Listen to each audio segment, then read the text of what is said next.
Hi everyone, welcome to today's post-op diet webinar.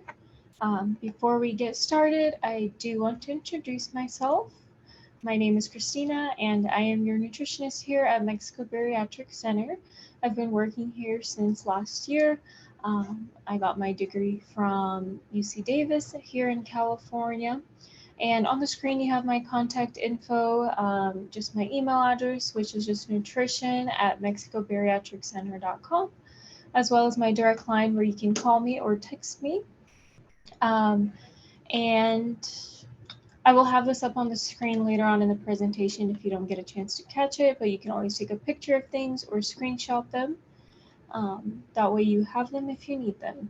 And I would also like to let you know that unfortunately I'm not a doctor, so I cannot answer any questions about medicine or medication, but our surgeon liaison, Jen, is a doctor, so she can answer all of your questions.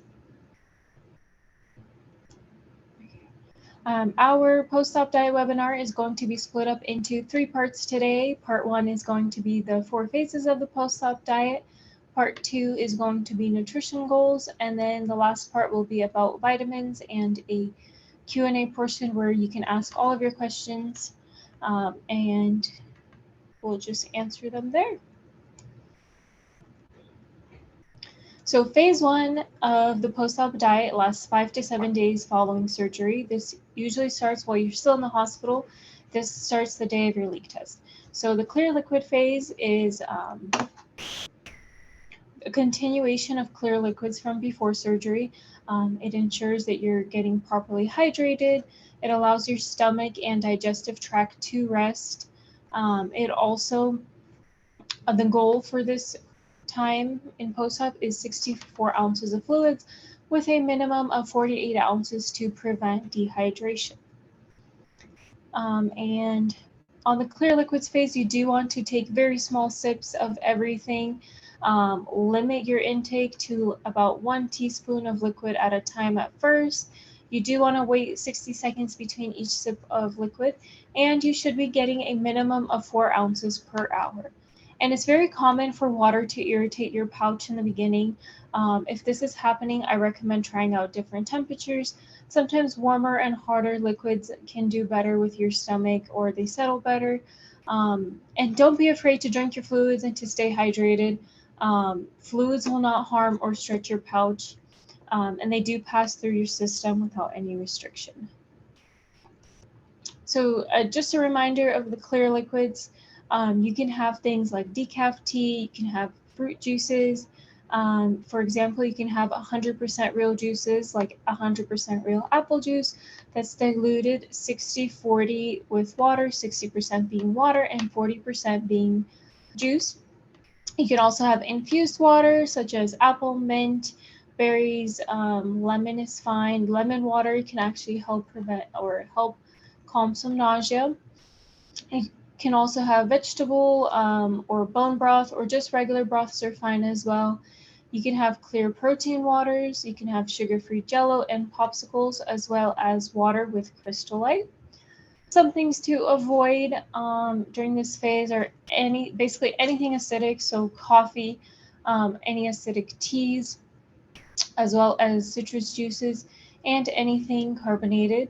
Acidic beverages can lead to acid reflux and increase your risk of gastric ulcers, so it's best to just avoid them.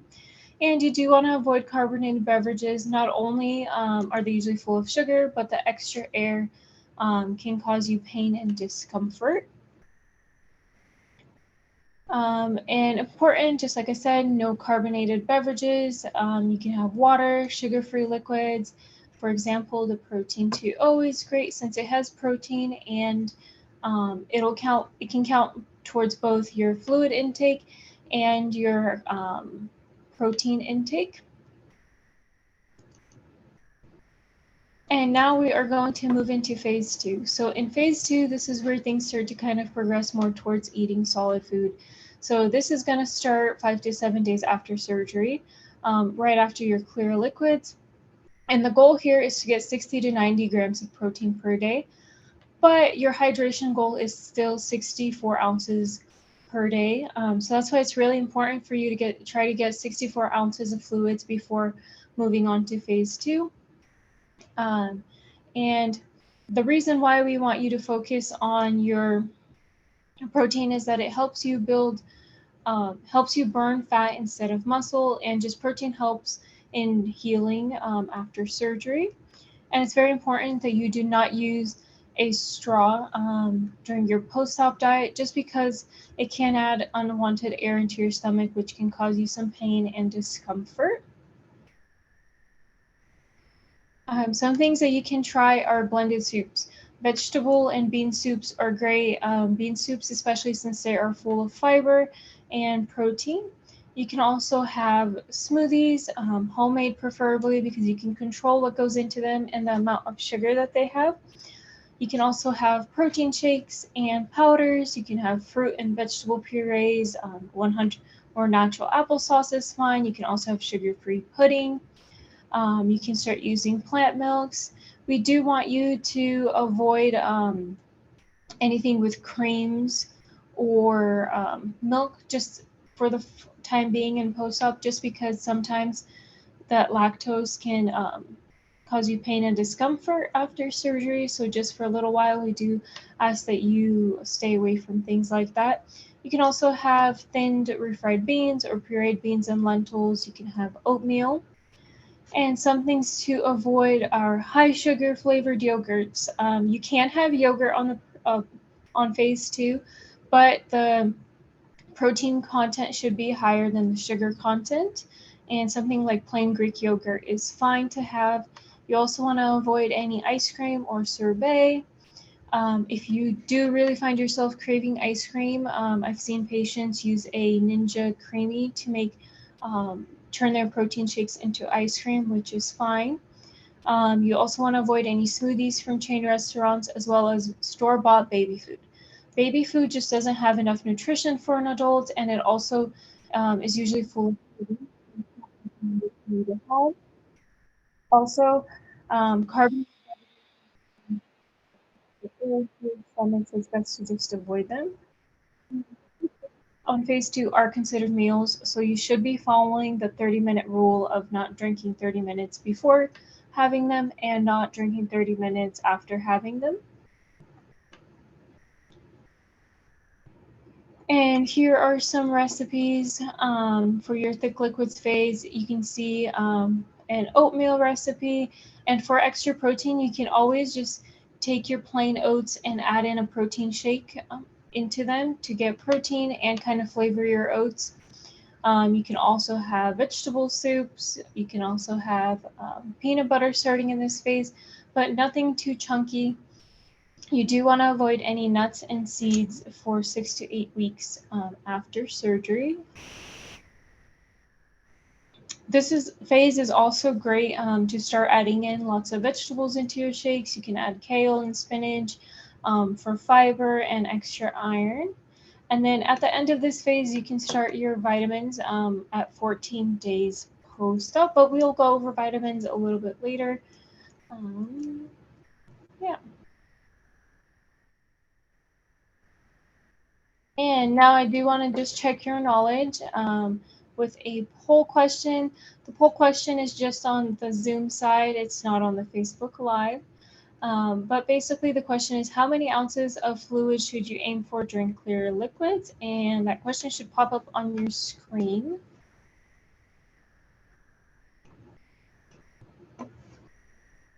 Okay, let's see. Once mostly everyone has answered the question, I'll end the poll and we'll just look at those results. Okay, mostly everyone has answered. Here are those results. A majority said 48 ounces, which is correct. 75 is also correct. So everyone got this one right. And our next question is, fluids will stretch your stomach, true or false?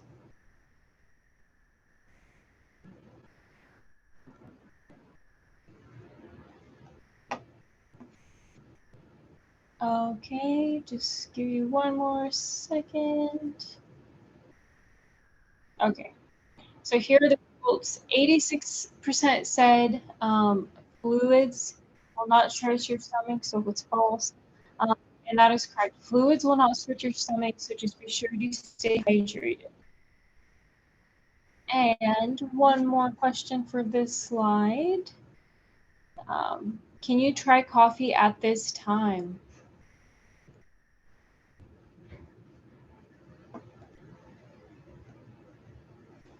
Okay, since mostly everyone answered the question, here are those results. So unfortunately, no, you should not be having coffee at this time. So 91% of you said no, and that is correct.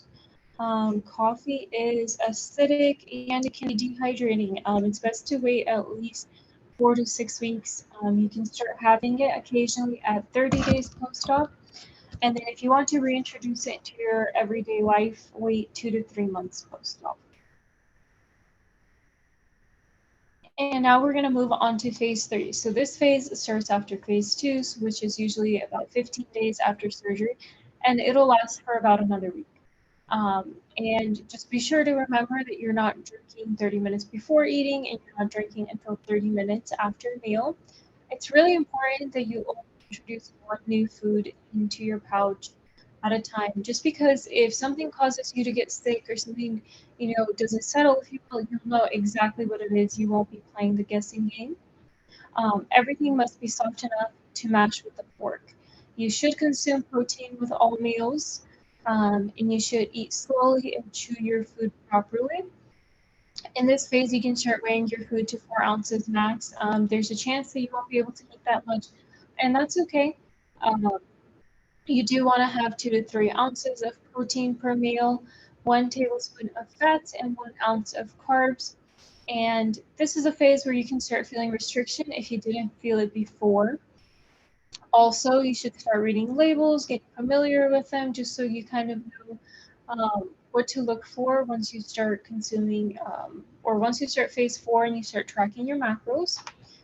Also, if you're eating something and you're starting to feel full, just kind of stop. Don't force yourself to eat more than you feel comfortable. If you continue to eat past that point, it can make you nauseous, it can make you vomit. So it's best to just stop eating before you get to that point. And once again, remember to eat or to chew everything slowly to applesauce consistency.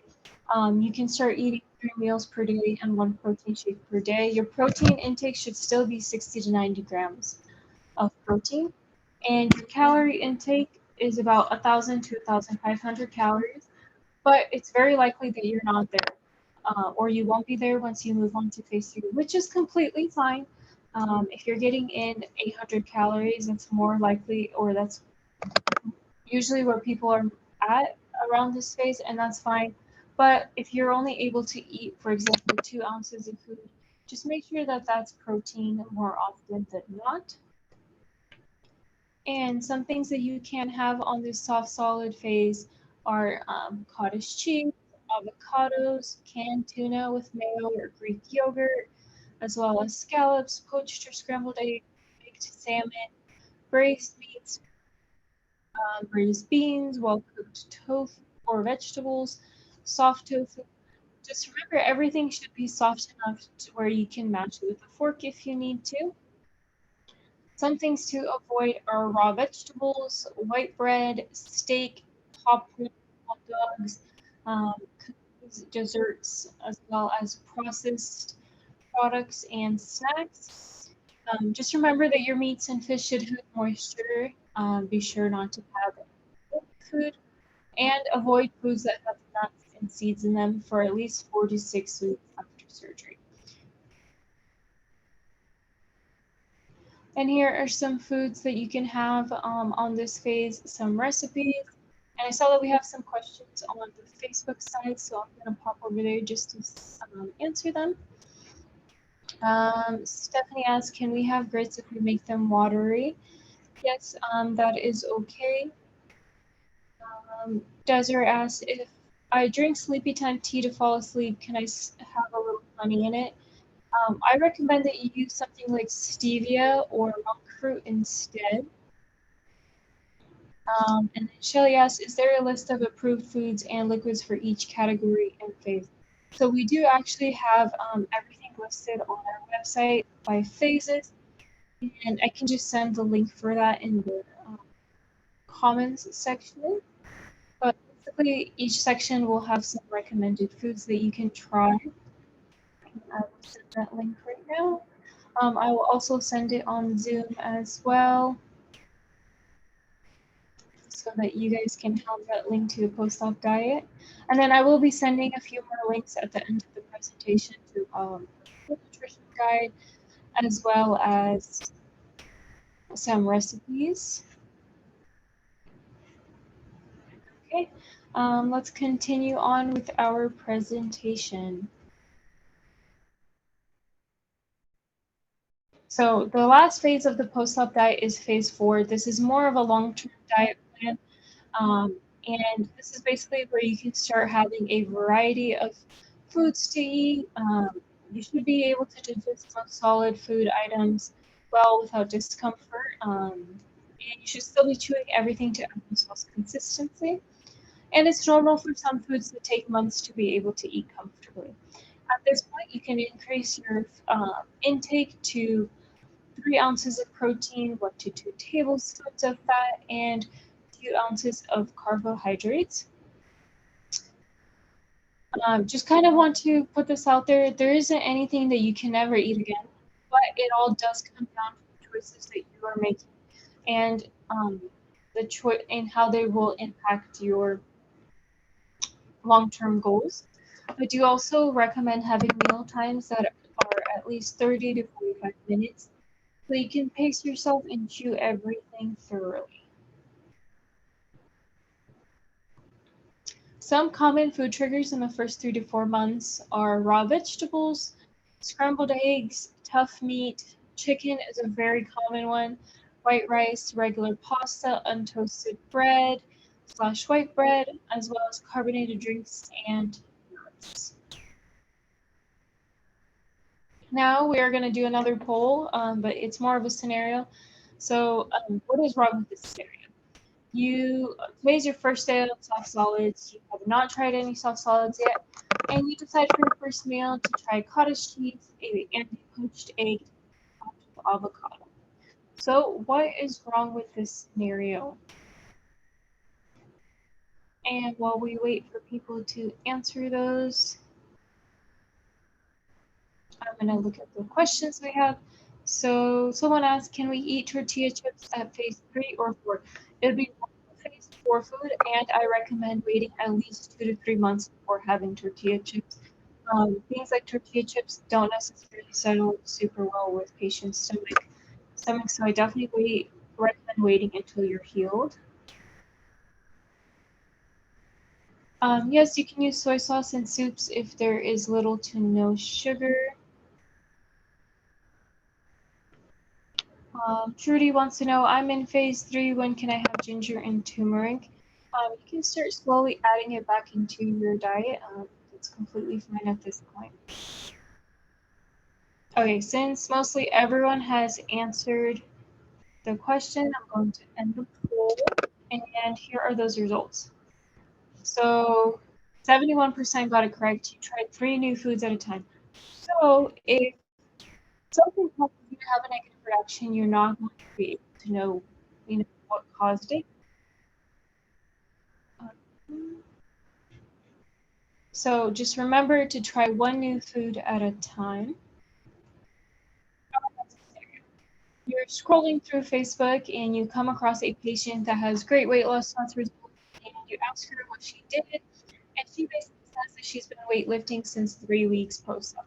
And you think to yourself, well, that sounds kind of early, so you decide to ask Jen, the surgeon liaison, or me, Christina, when you are cleared to be again training, just to be safe, and we both say 8 weeks.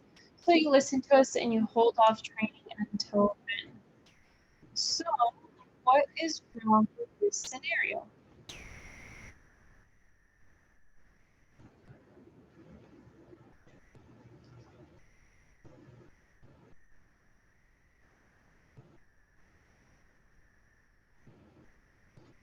Christina asks, what about popcorn? I recommend waiting until 2 to 3 months post to have that as and just be kind of cautious with popcorn because it is a slider food. It has no nutritional value, and it kind of just passes right through you, causing you to get hungry way quicker. Okay, so here are those results for our scenario. So it's kind of a trick question. You did everything correct in this situation, but that other patient definitely did start weightlifting way too early. You should wait 8 weeks to start exercising. That is when your stomach is usually completely or fully healed, so it's okay to start strength training then. Now we're going to move on to part 2, which are your nutritional goals for 1 month and beyond. So how much should you eat? Well, everyone's going to tolerate a different amount of food after surgery. Some people are only going to be able to take 2 ounces, and some will be able to intake more, about 4 to 6 ounces, and that's completely normal. And it is normal to also be able to eat more in volume as time passes. You do want to keep your meals no more than 4 to 6 ounces, at least in the first 6 months. And you can do this by using a food scale and measuring cups.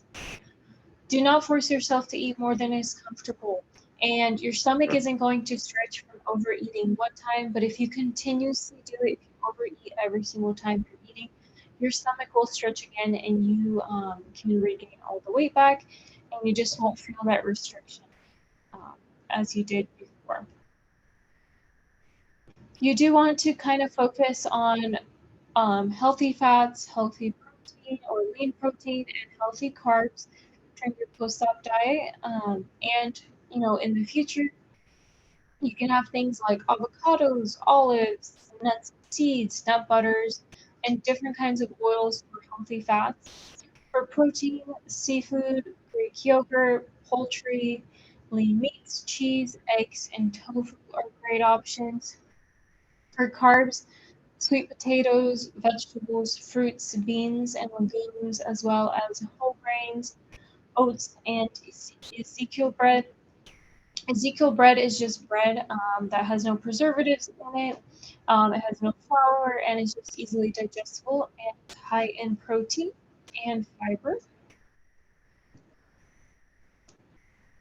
And here is a sample meal plan.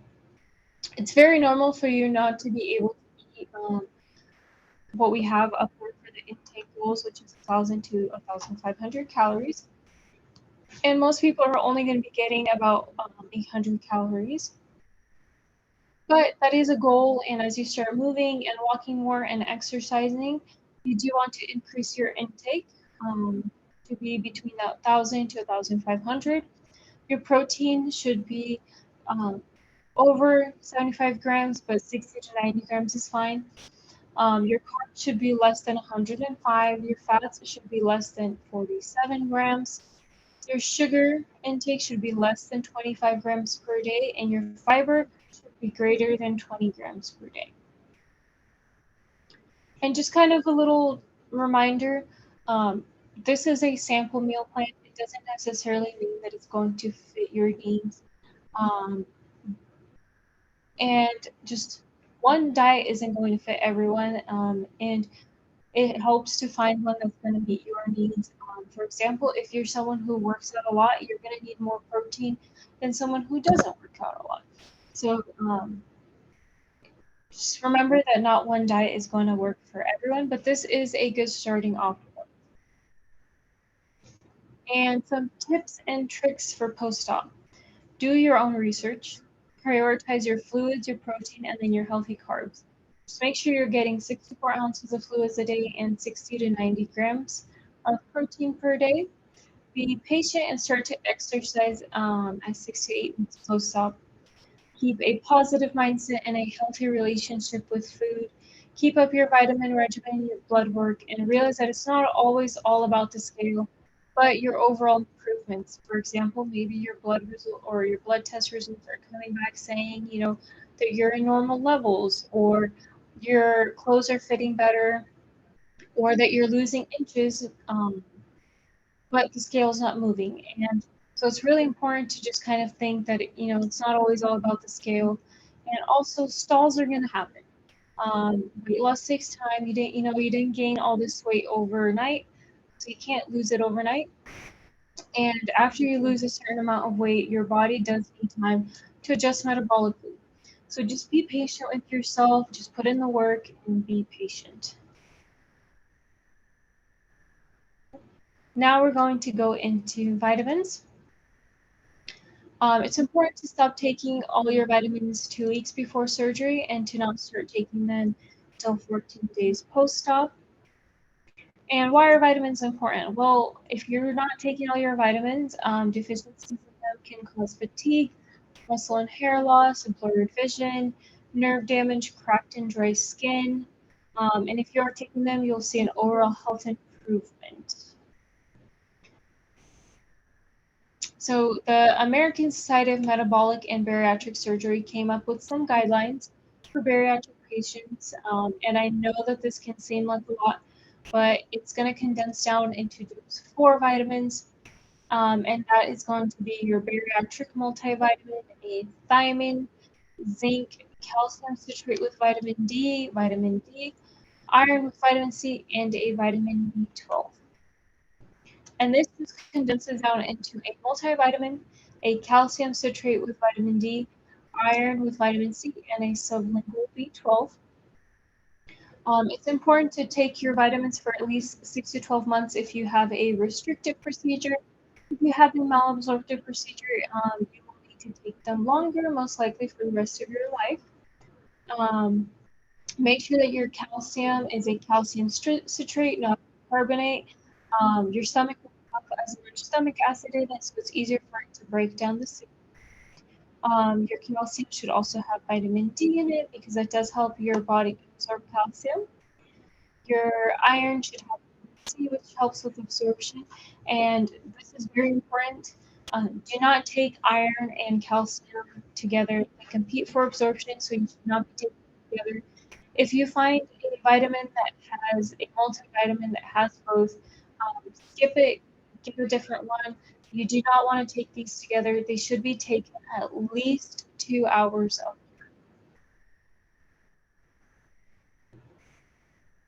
And here is a kind of a schedule for this based on Emerge Bariatrics, which I will give you the link to. But basically, if you're taking the drinkable, you'll want to take it twice a day. And then you also take your iron and your calcium at least 2 hours apart. For your chewable, you can see that your calcium is split up throughout your day. And that is just for best absorption. Same thing with the multivitamin in the morning and in the evening.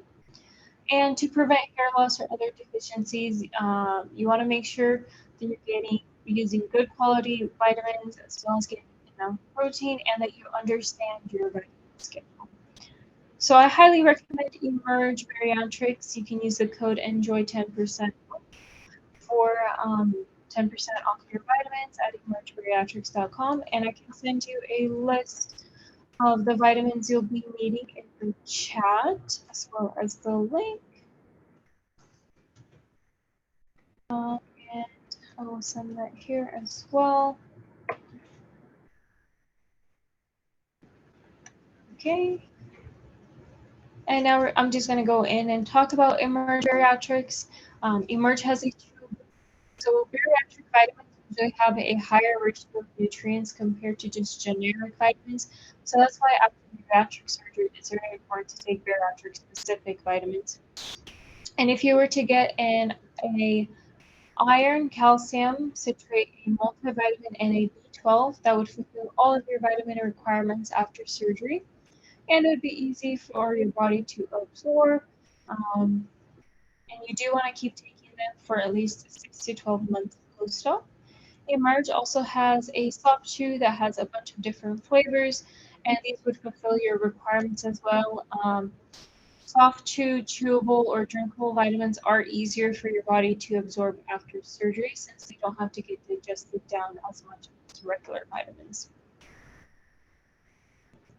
Emerge also has a drinkable, and this drinkable multivitamin actually combines calcium into your multivitamin, so then you would only have to take your calcium one additional time during your day. It also has fiber in it, and it should be easier on your stomach as it just, kind of bypasses the digestive process and is absorbed into your bloodstream.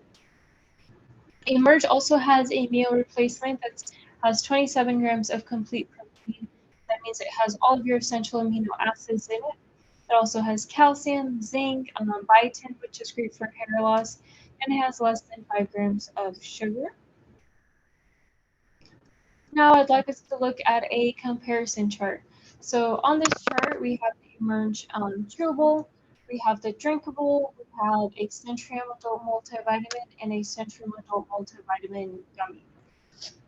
So if we take a look at zinc in these vitamins, Emerge Bariatrics has a required amount of 15 milligrams of zinc. The regular multivitamin has a little bit less, and then your adult gummy has only 5 milligrams. So if you wanted to take these regular multivitamins, you would have to take a lot of them to reach your bariatric needs. For example, if you look at the biotin, it's 600 in the Emerge, and then it's only 30 and 75 in the Centrium. So if you wanted to reach your goals, you would have to take a lot more of them, and then usually regular vitamins do have a lot of sugar in them. For example, gummies, these gummies have 2 grams of sugar. And if you wanted to meet all of your requirements, you would have to take 10 of them a day, which would increase your sugar intake to 20 grams of sugar for that day already. And as you remember, it's recommended that you stay under 25 grams of sugar for the whole day.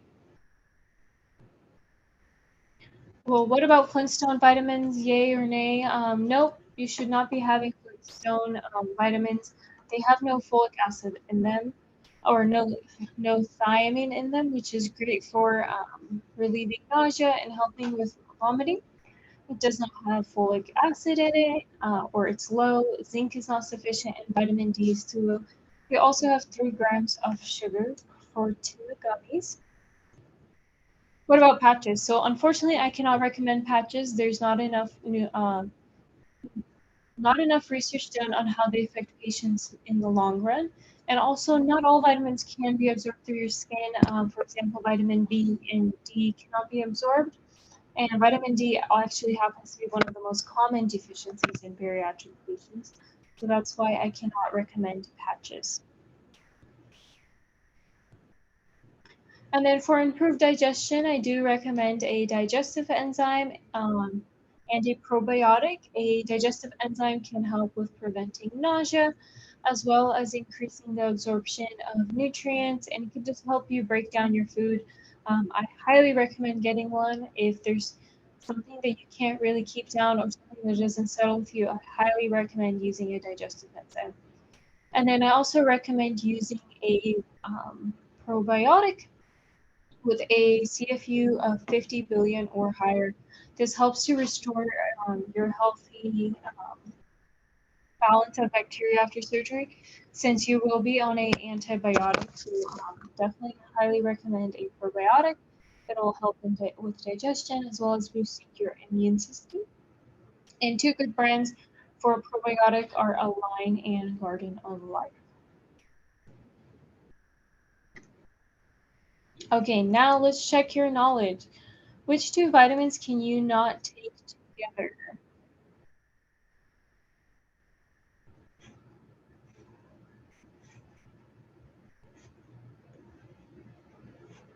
Okay, I see we have some questions. Missy wants to know, what about protein bars phase 4 or later? You can start having them in phase 4, just to make sure they're not too dry or too crunchy.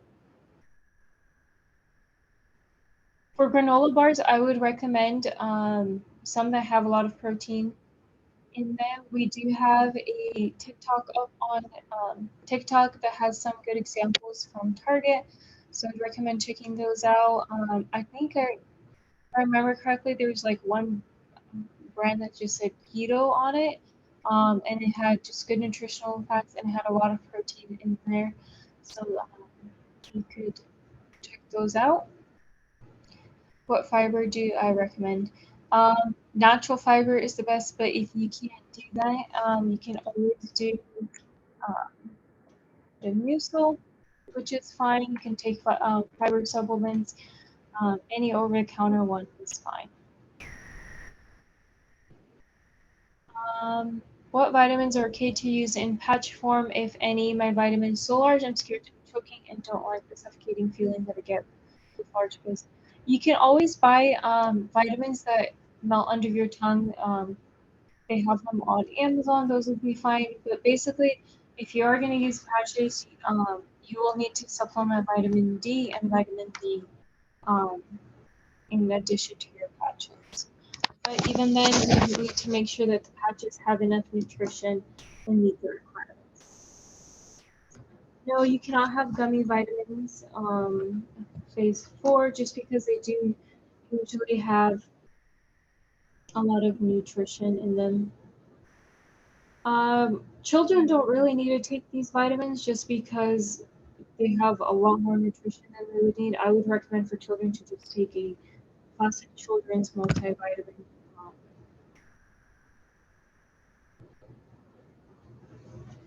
Someone asked, which probiotics do you recommend?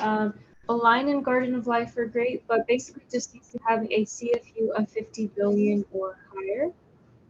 Yes, this video is recorded and you can watch it later. Just send me an email and I will email you a recording of it, or you can send me a text. That works too. Okay. Okay, since mostly everyone has answered, here are the results. So it is 86% of you said calcium and iron, which is correct. Calcium and iron should be taken at least 2 hours apart. Why are probiotics recommended is our next poll question. I ended that poll way too quickly. I don't think I can restart it. Oh, yes, I can. Okay, here we go. And I'll see if we have questions on Facebook. I see Danielle answered calcium and iron, as well as Serena answered calcium and iron for the last poll question. Okay, since almost everyone has answered the question, I'm going to end the poll, and here are those results. So the correct question is they help your digestion. The answer, they make your bowel movements irregular, is a trick answer. Just because they do not make your bowel movements irregular, they actually help to make them regular. And one more question. I believe this is actually our last question. Will over-the-counter vitamins be sufficient?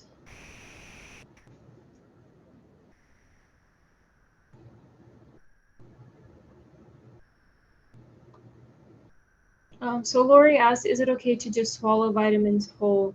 That it will be okay further down in post-op, about 6 months post-op. Just for now, it's best if you take a chewable, soft chew, or drinkable vitamin just to make sure that they get absorbed into your system. If you're just taking a pill whole, it's not always gonna get digested fully. So it's best to just take the chewable, soft chew, or drinkable vitamins. Okay, so here are those results. And nope, over-the-counter vitamins will not be sufficient enough to prevent nutritional deficiencies. Okay, so before I start going into answering all of your questions, even though I've been doing that already, if you have questions, feel free to type them in so then we can just start answering them. But I do want to mention our podcast called Can You Stomach This? It's done by two of our past patients, Marina and Sarita. And you kind of just get their perspective of and experience of having surgery with like the Bariatric Center. They go over things like the post-op diet, exercise after weight loss surgery, stalls, as well as fast food and returning to work. They do have other ones. These are just a few. And they're available on basically every single podcast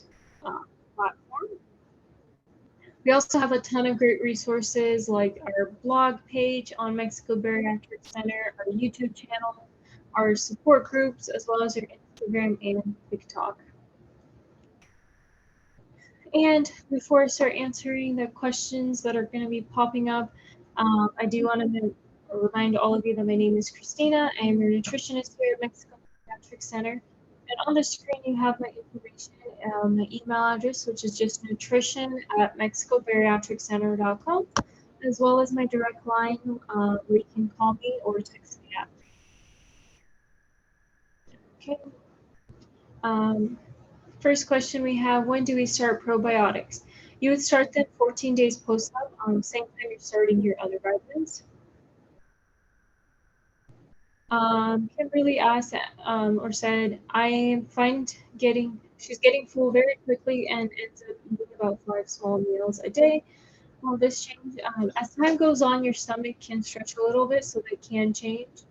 But sometimes the 5 small meals a day are best for you to get your protein in, so it's also fine. But it can change as time goes on. Christina asks, what about sugar-free chocolate? Sugar-free chocolate is okay further down the line. I would assume just like a chocolate bar. That would be fine about 2 to 3 months post-op.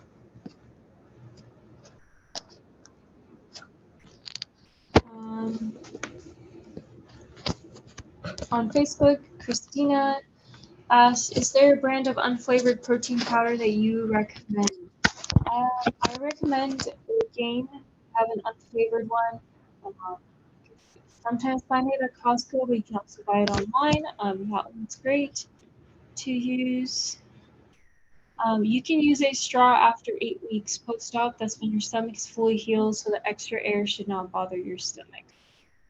Okay, and so now while we're waiting for some more questions to pop in, I do have some links for you guys. So this first link is a printable PDF. It's our full nutrition guide. It'll have a sample meal plan or sample schedule for phase 2, as well as approved foods and your nutrition goals.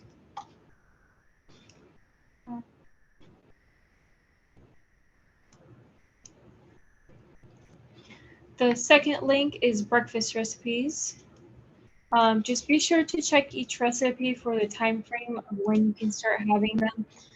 It'll tell you at the bottom of each recipe when it's okay. And the same goes for this next link of dinner recipes.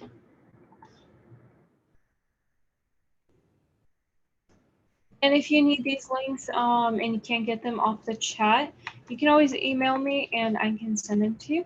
And our last link is just a link to the magic weight loss soup recipe, and you could even start making that in phase 2 and just blend it up and then have a healthy vegetable soup.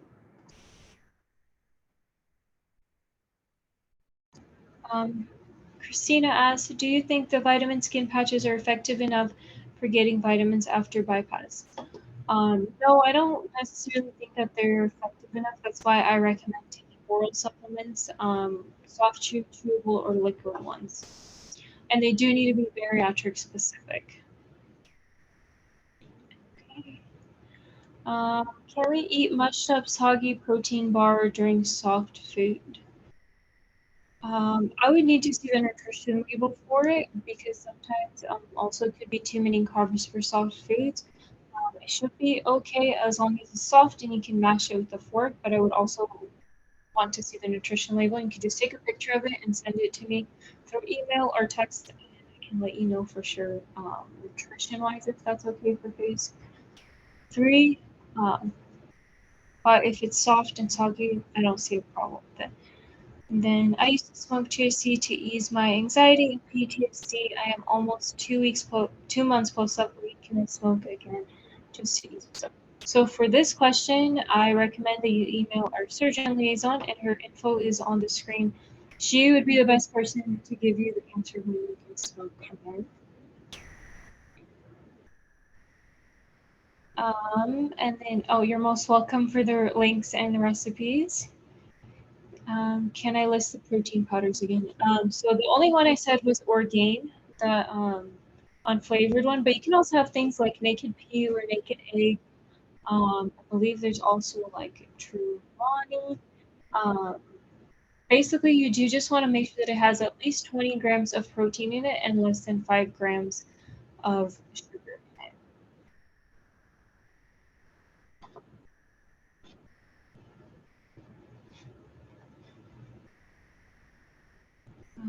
Okay.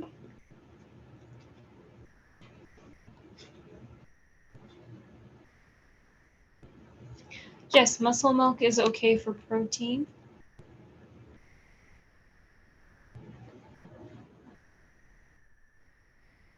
Okay.